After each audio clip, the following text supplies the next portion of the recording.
Hey guys, Brandon here. I'm in my garage and I wanted to show my charging situation here. Somebody a while back had left a comment asking about how I charge the Model S, so I want to do a quick video about that. So this is my home charging station. I have a Bosch Power Express which plugs into a 220 or 240 volt circuit.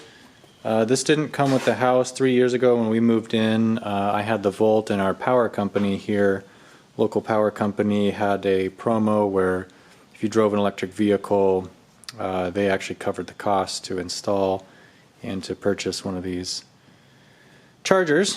So I did it through that route. I picked a 220 volt charger that was removable. So the plug here will remove, and then, you know, if I move to a different house or want to put it in a different area in the garage or something. The plug is, so I have a Tesla adapter here, which when I go on trips I have to remember to put this adapter into the car, because otherwise I won't be able to charge like somewhere that doesn't have a Tesla charger. And then this, I had it put in the middle of the garage because I wanted to be able to park on both sides. Originally, like I said, I had a Volt, and on the Volt the charger is in the front right here. So that wasn't too much of a distance, but obviously the Tesla charger is way back here.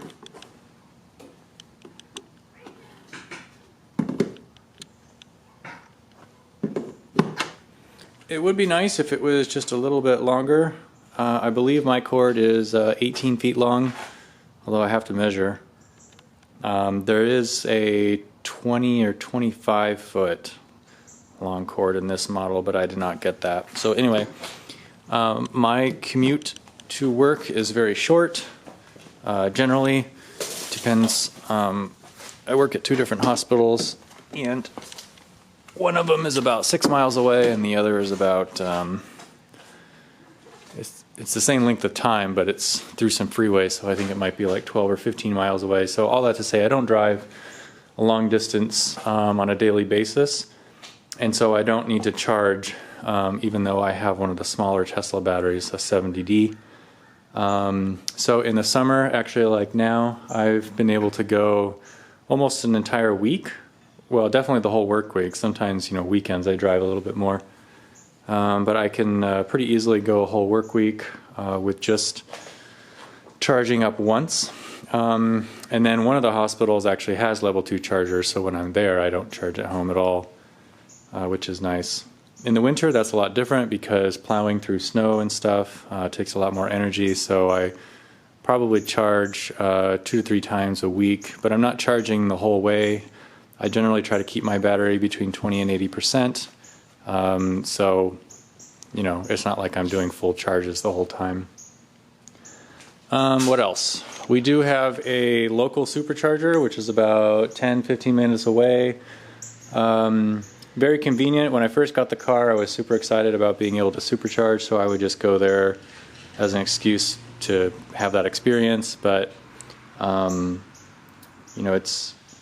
time is sort of of value to me, so I don't go there just to charge that much anymore.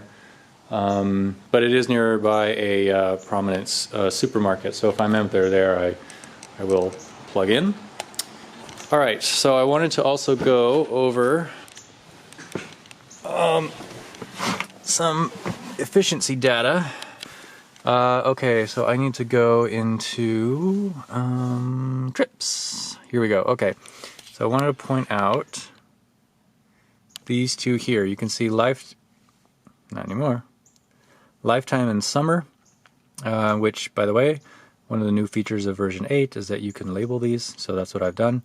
Lifetime, so since I got the car was last November is when I got the car. That's that'll be a year in a little over a month now, and I put over 20,000 miles, used almost 7 megawatts of power, and over the lifetime I'm averaging 336 watt hours per mile. But what I wanted to show is I've been tracking this summer. So this summer I've put on 8,000 miles. This is actually summer plus late spring. So I started this right before I did my cross-country trip in early June.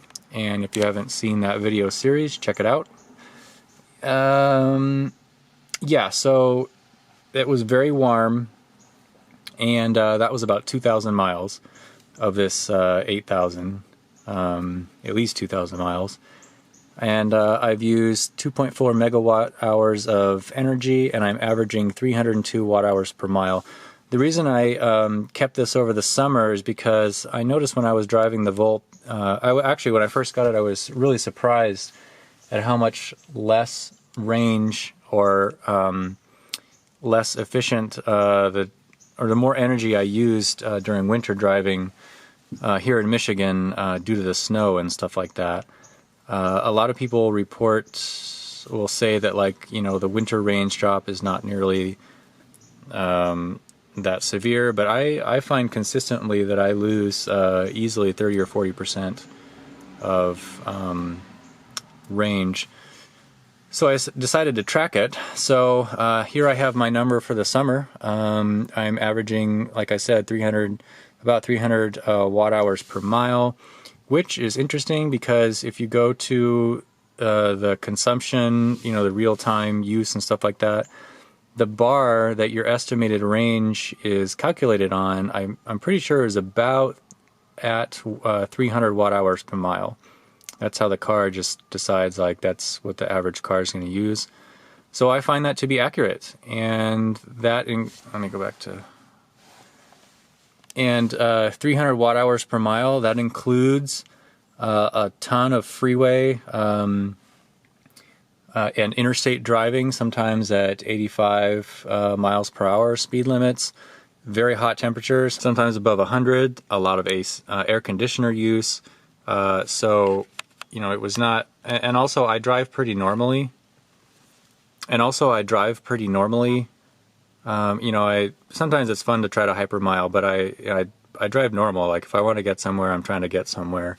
And, you know, plus Teslas are fun to drive at speed. So all that to say, I think it's a pretty good real world estimate of summer driving. And then, so I'm probably just going to leave that. I don't think I'm going to start tracking the winter until probably November, because that's when it starts getting significantly cold. And I'm probably going to track it from late November to the end of March, because that includes cold weather plus all our severe winter and snow and slush and wet and all that kind of stuff. So I want to see what the average, my prediction, let's see, what will I predict my average will be? I'll go 400 watt hours per mile even. I think that's what I'll average over our tough summer. So I'm not really including like the super easy driving, which is spring when you don't need to use the air conditioner and there's no snow dragging you down, and fall where it's the same kind of condition. Oh yeah, I also wanted to mention about when I charge here at home. I pretty much exclusively charge late at night, scheduled charging, and on weekends because I am able to get a different tiered rate for electricity here at our residence from our power company.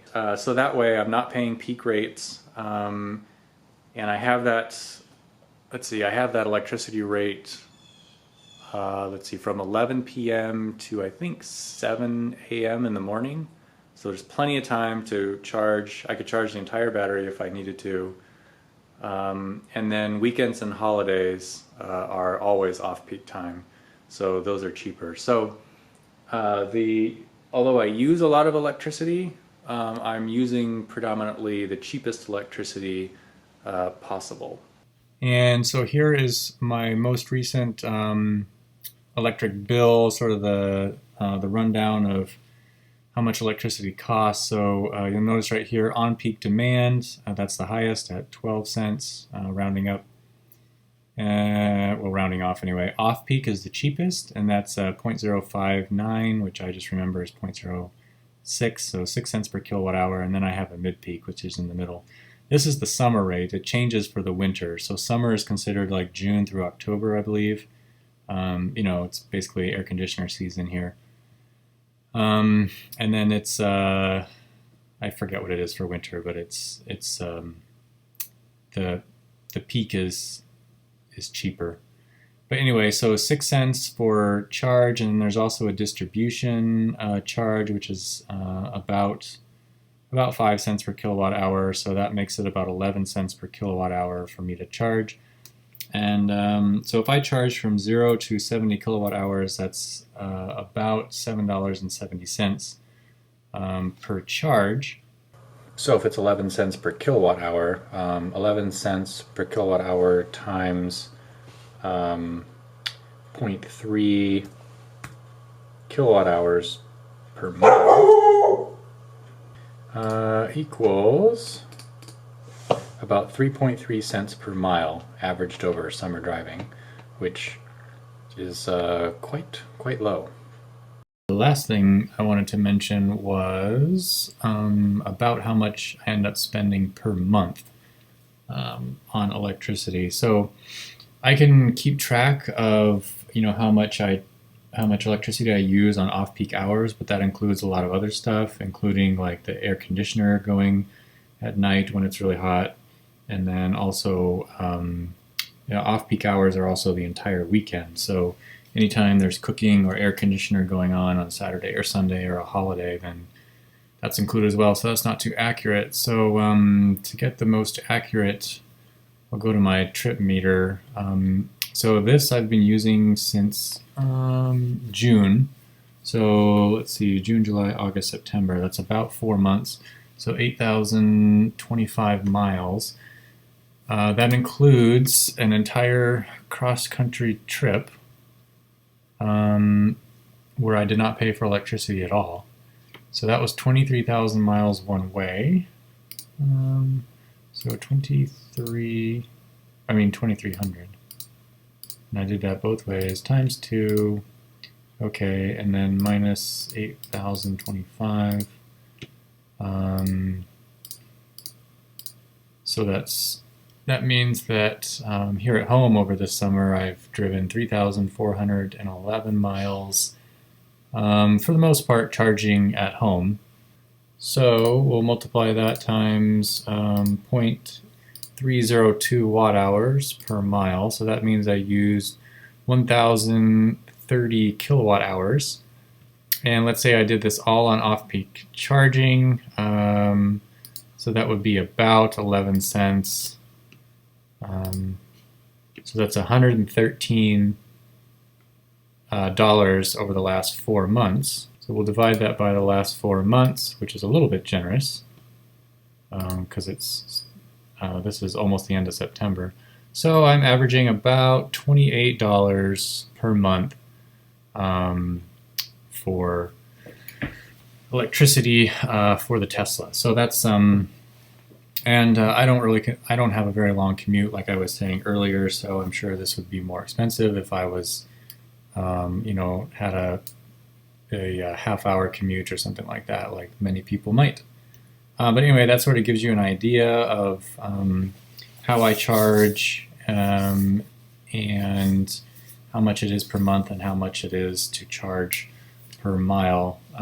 Charging is pretty convenient. I mean, I plug in at home if I ever need to have more range the next day. I just I don't like to plug in every day, so if I know I'm going to go somewhere the next day, or often actually before the weekend, like a Friday night, I might charge it up just in case we go somewhere. But yeah, otherwise it's pretty seamless. And then if I forget or anything like that, there's always a supercharger nearby that I could do a fast charge if needed. So I hope that was interesting. Stay tuned. In a number of months, I'm going to see how it goes over the winter, and then we'll revisit what the energy use and rates and costs and all that is, probably in the spring sometime. So anyway, thanks for watching.